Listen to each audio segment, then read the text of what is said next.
Can an overlooked veteran turn a school assembly upside down? Find out on Graceful Valor Stories. He arrived early. Polished shoes, jacket pressed, a folder in his hand, but the principal barely glanced at him. "Sorry, sir. We already booked someone younger, more recognizable." He nodded once, said nothing. They handed him a folding chair in the back row. No name tag, no mention. But just before the flag ceremony began, the double doors opened and a 4-star general walked in, headed straight for him. Comment respect if that moment hit you. The real story hadn't even started yet. The school gym smelled like polish and cheap folding chairs. Red, white, blue banners hung crookedly above a makeshift stage. Students filed in slowly, half whispering, half scrolling through their phones. At the side door, an elderly man in a pressed brown jacket waited patiently. His name was Robert Langston, though no one here knew that. He'd served 28 years, trained dozens of officers, never missed a Veterans Day. This morning, he brought a typed speech in a blue folder. Nothing dramatic, just a few words about service, sacrifice, and what it meant to come home. The principal spotted him and walked over, clipboard in hand. "Oh, Mr. Langston, was it? I think there's been a change. We confirmed someone else for today's talk. A younger speaker, someone the students might connect with better." Robert didn't react.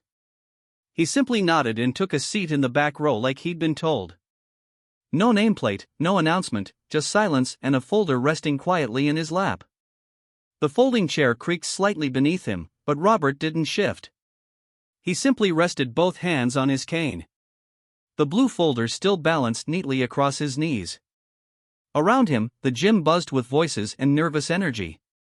Teachers herded kids toward their assigned rows. A loudspeaker crackled overhead. "Veterans Day assembly will begin in 5 minutes. Please take your seats."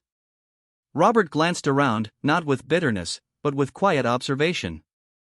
On the far wall, beneath the school's mission banner, the morning's guest speaker posed for photos. Young, clean-cut, a Medal of Honor pinned to his chest. Reporters hovered nearby, flashbulbs sparked. A teacher walked past Robert and gave him a quick smile. The kind people offer to strangers they think they're doing a favor for. "Glad you could join us, sir," she said. She didn't wait for a reply. Robert looked down. His shoes were shined but worn. The patch on his jacket sleeve had faded almost entirely, but if you looked closely enough, the outline of an Eagle Airborne division was still there. One student glanced over and whispered, "Is he one of the speakers?" Another shook his head. "Nah, he's just someone's grandpa, I think." Robert heard it, didn't flinch. He just reached into his coat pocket and slowly rubbed a coin-sized token between his fingers. Bronze, dented, etched with 5 numbers and 2 letters. A challenge coin issued only once to only one man. The microphone clicked on at the front of the gym. "Good morning, students." Robert sat a little straighter, not because of the voice, but because he knew what was coming and what they didn't. Will a general's arrival change everything for this dismissed veteran? Stay tuned on Graceful Valor Stories. The lights dimmed slightly. Students shifted in their seats. A pre-recorded instrumental of the national anthem echoed through the speakers. Tiny, slightly off-key. On stage, a row of student dancers in red, white, and blue scarves began a choreographed flag routine. Parents clapped politely. Phones went up. In the back row, Robert stayed still. He'd seen real flags, the kind lowered over caskets, folded into perfect triangles, handed to children who didn't yet understand what they meant. The principal stepped up to the microphone. "Thank you for joining us today for our annual Veterans Day Assembly. It's an honor to welcome our distinguished guest." She motioned toward the front row where the young captain stood in full dress uniform. Cameras snapped. Teachers clapped louder than the kids. Captain Chase Sanderson has appeared on national television and was featured in American Valor magazine. He'll be sharing his incredible journey with us today. Robert blinked once. He didn't know the young man. Probably hadn't even been born during his last tour. Someone nudged a student nearby. Didn't that old guy sign up to speak, too? Yeah, the other whispered. Guess they picked someone better. Robert didn't turn around. Didn't look offended. He just lowered his hand onto the blue folder again, his thumb gently pressing the corner crease as if to keep it from slipping or maybe to remind himself it was still there. Outside, past the main gym doors and behind the school cafeteria, a man stood in the staff parking lot watching the livestream on his phone. Colonel Raymond Sheen Cade, retired. His granddaughter was in the front row today, and he'd come expecting a celebration of service, not a polished production. He paused the stream the moment the camera panned past Robert Langston, seated in the back row like a stranger. Raymond narrowed his eyes. They didn't let him speak, he muttered. Unbelievable. He pulled out his phone and scrolled quickly. One contact marked only as command. It rang once. Go ahead, said the voice on the other end. Raymond didn't hesitate. Langston's here. They sat him in the back. Principal said he wasn't the right fit. The voice was quiet. Then what's the location? East Ridge High School. Gym. It's already started. Another pause. Then he won't speak for himself, so we'll do it for him. Tell them not to start the final anthem without us.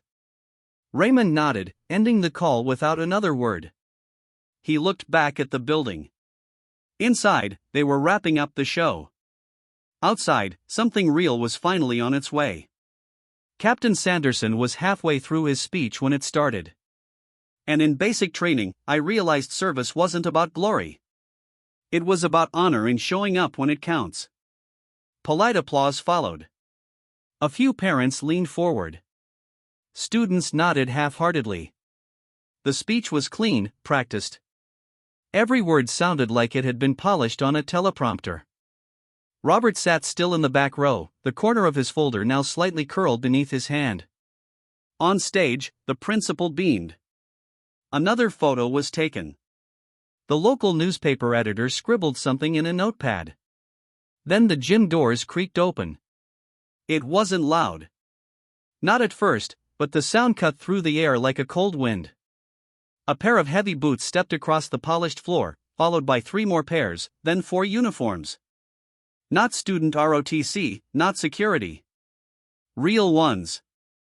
A 4-star general in full dress walked in, rows of ribbons across his chest. Behind him were 2 aides and a Navy chief. No one had announced their arrival. The audience froze. The captain on stage paused mid-sentence.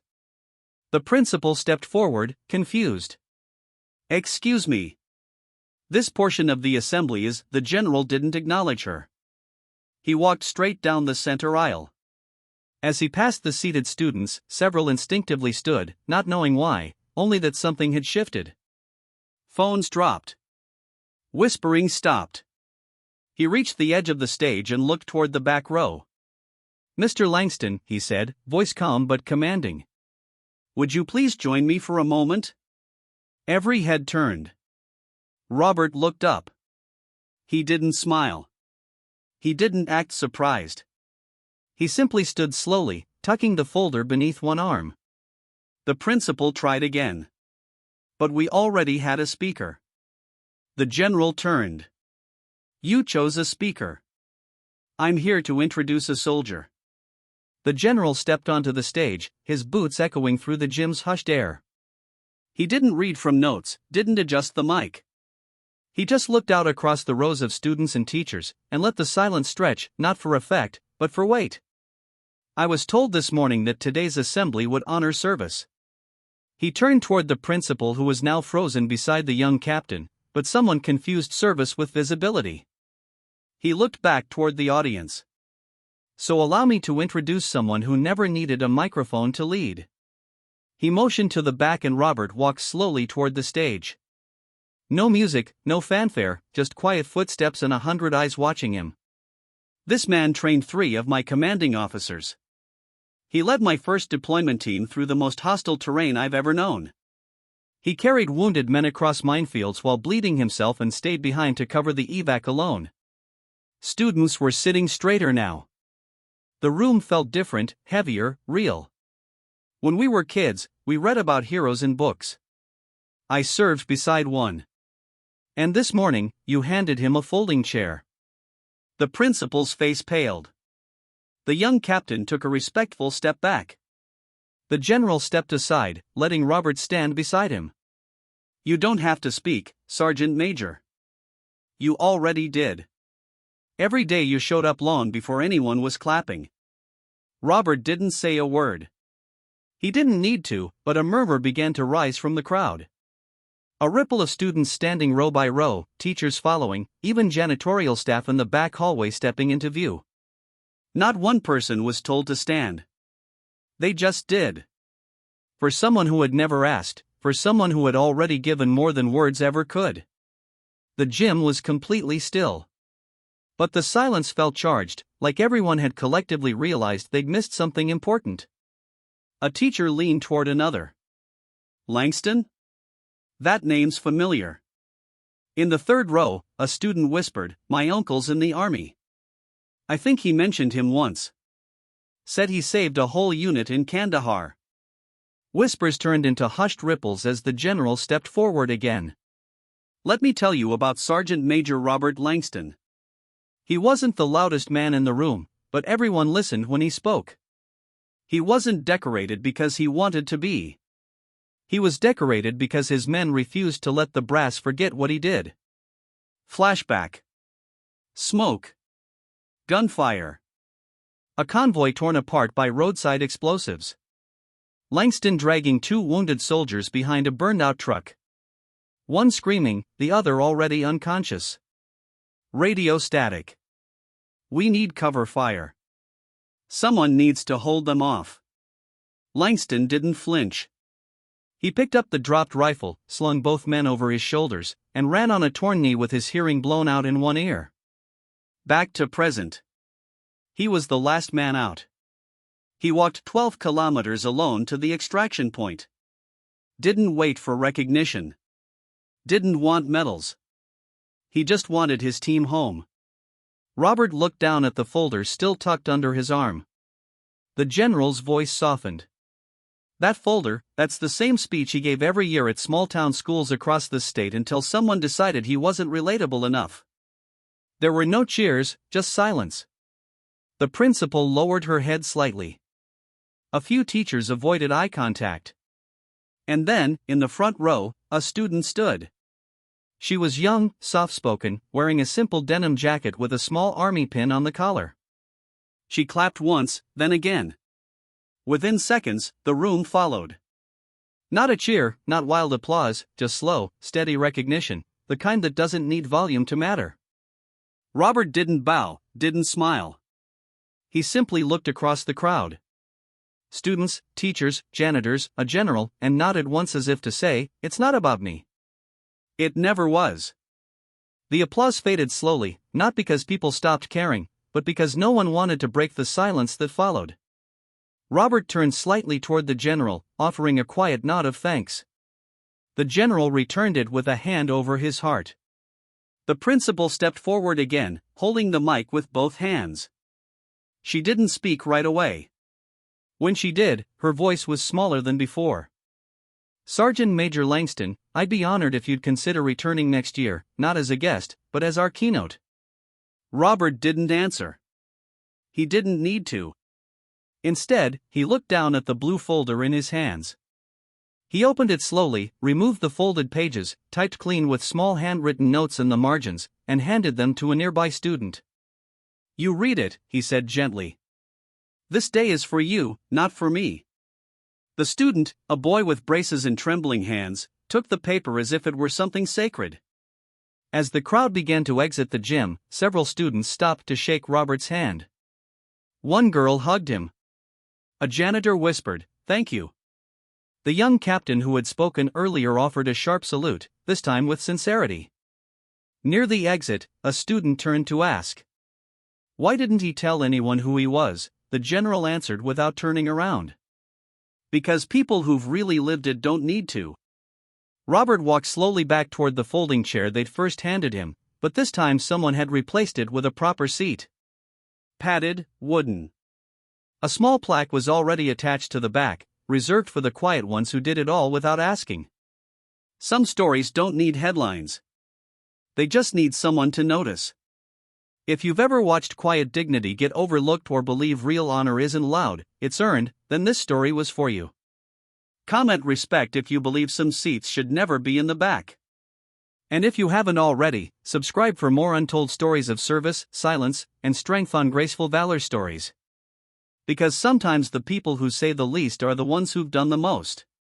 What secret past will this veteran's quiet dignity reveal next? Discover more on Graceful Valor Stories.